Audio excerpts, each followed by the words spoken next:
두 번째 책은 제목이 아주 독특한데 상어가 빛날 때 푸른 숲에서 이것도 그 11월 달 올해 11월 달에 나온 책이고요. 그 책 제목을 처음 봤을 때 에세이 느낌이 좀 났어요. 예, 저는 이 책을 딱 집을 때 상어에 관한 책인 줄 알았어요. 예. 야, 상어가 빛이 나다. 상어 좋아하거든요. 상어 예. 보러 이렇게 다이빙도 하고 그랬는데, 야, 그래서 상어를 불렀더니 상어를 다른 거 한 5분질쯤 돼요. 예. 그러니까 빛나는 상어가 있으면 어디에서 상어가 빛날까요? 심해? 그렇죠. 이제 발광하는 동물이 있잖아요. 예. 여기서 발광하는 동물에서 이제는 발광이 뭐 미쳐 날뛴다는 게 아니라 빛을. 스스로 빛을 낸다는 예. 뜻이죠. 그러니까 요즘 저거 있잖아요. 그러니까 존망한다라는 얘기 있잖아요. 어떤 교수가 이래가지고는 우리나라 존망하게 생겼어 했더니 학생들이 뭐 신고했다면서요. 그 욕했다고. 그 존망이란 게 그러니까 존재할 때 존자에다가 망한데 망자였는데 그러니까 한자 이게 발광도 마찬가지 미쳐 날뛴다는 게 아니라 빛을 낸다는 그 뜻이에요. 빛이 닿지 않는 곳 심해에서 동물들이 많이 발광을 합니다. 상어가 빛날 때는 심해 동물에 관한 책입니다. 그러니까 이제 상어가 빛날 때 이거 자체가 팩트인 거죠. 그렇죠. 상어가 빛을 발하는 운유적인 표현이 아닙니다. 지구 생태계의 99%가 존재하는 곳, 아직 탐험되지 않은 바다 깊은 곳에서 만나는 빛나는 발견들.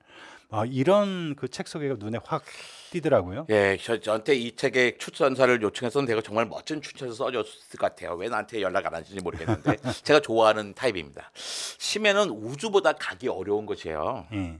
불과 수십 년만 해도요 우주에 간 사람보다 심해에 간 사람이 더 적었습니다. 그러니까 최근에는 이제 아주 좋은 저게 생겨가지고 내려갈 수 있을 뿐인 거죠. 바닷속에는요 압력이라고 하는 기술적인 문제가 있습니다. 그래서 뭐 못 가는 거예요. 책에는 신기한 동물들 이야기가 많이 나옵니다. 지중해에는 생물학적으로 불사불멸하는 홍해파리가 살아요. 보통의 해파리와 달리 이들은요 이 홍해파리는 생식세포를 방출한 다음에 다시 유년기인 폴립으로 돌아갑니다. 그러니까 늙는 게 아니라 새끼를 내보냈다. 그럼 다시 아기가 되는 거예요. 이 때문에 가장 오래된 홍해파리의 나이가 몇 살인지 알 길이 없죠.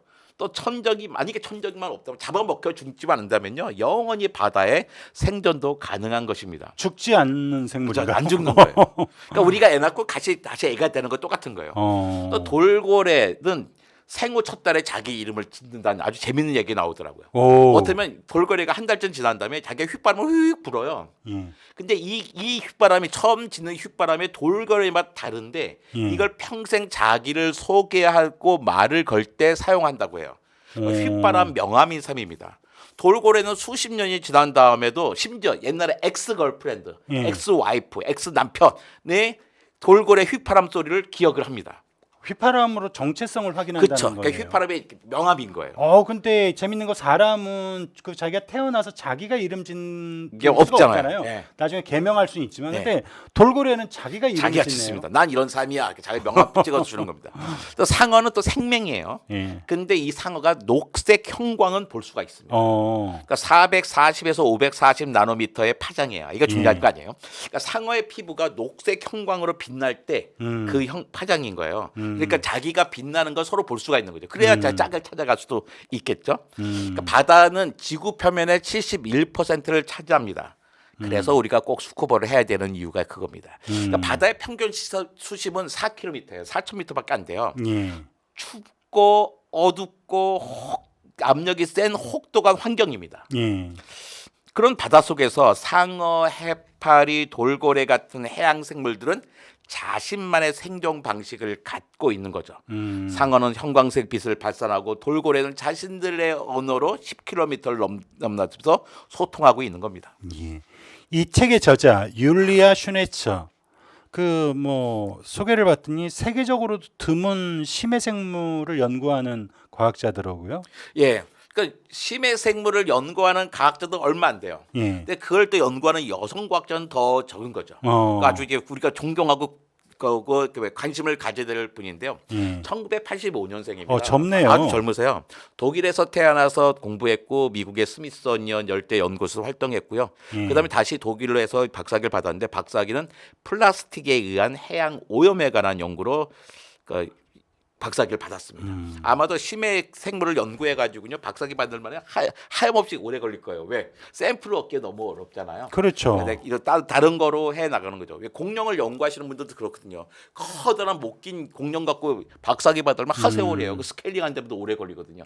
작은 걸로 먼저 해야 되는 겁니다. 그러니까 박사학위라는 게 뭐예요? 그러니까 스스로 연구할 수 있는 면허증 같은 거잖아요. 면허증을 빨리 찾기 위한 그 좀 좋은 그 전략을 쓰신 거죠.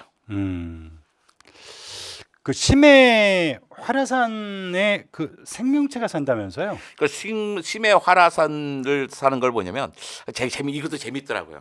상어가 전혀 예상치 못한 장소에 등장해서 해양 생물을 깜짝 놀라게 했다는 겁니다. 바로 샤케이노라고 하는 불리는 곳인데요. 샤케이노는 상어를 뜻하는 샤코와 화산을 뜻하는 볼케이노, 샤코와 볼케이노에서 샤케이노가 된 거예요. 그러니까 샤케이노인 것인데 바다 한바트 속에 있는 상어가 사는 그 화산쯤 되는 거죠. 심해 화산은 섭씨 400도 이상의 물이 있어요. 100도면 끓지만 압력이 세니까 끓지 못하는 거죠. 그다음에 또 마그마를 내뿜으면서 막 폭발을 하는 곳입니다. 그럼에도 불구하고 이 뜨거운 곳에서 상어들이 유유히 헤엄을 치고 다닌다는 거예요.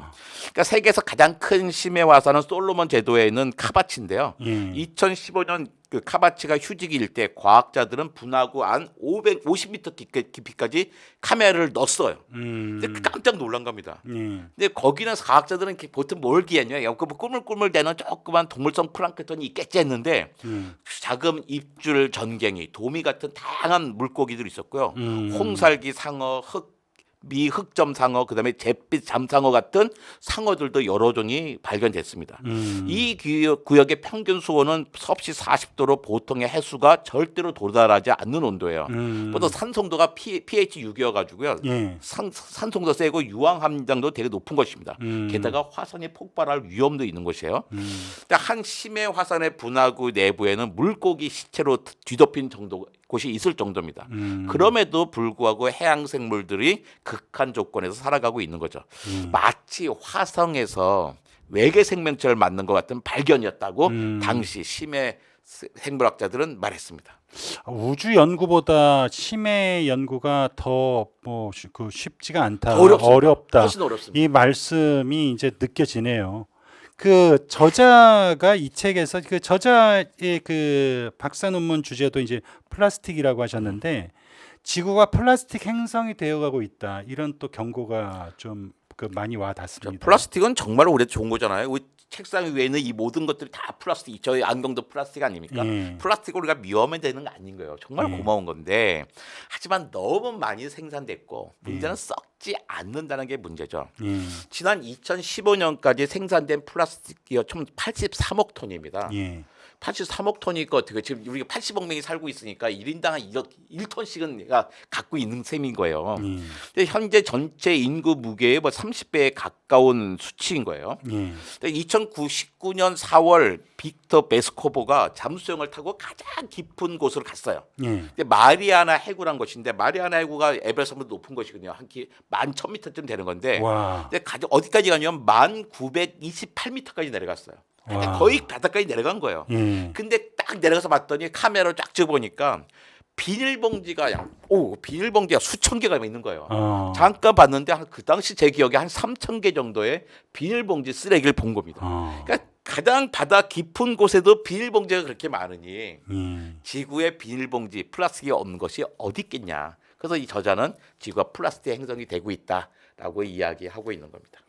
예, 얘기를 듣다 보니까 애초 예상했던 시간보다 조금 더 초과가 됐는데요. 여쭤보고 싶은 건 많지만 또 다음에 또 과학 뉴스는 계속 진행될 거니까 그때 궁금했던 거 마저 여쭤보도록 하겠습니다.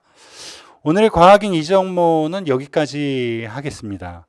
후세에게 빌려 쓰는 지구, 기후위기와 환경에 대한 관심은 더 강조해도 지나치지 않습니다. 그럼 다음 주에 또 뵙도록 하겠습니다. 고맙습니다. 안녕.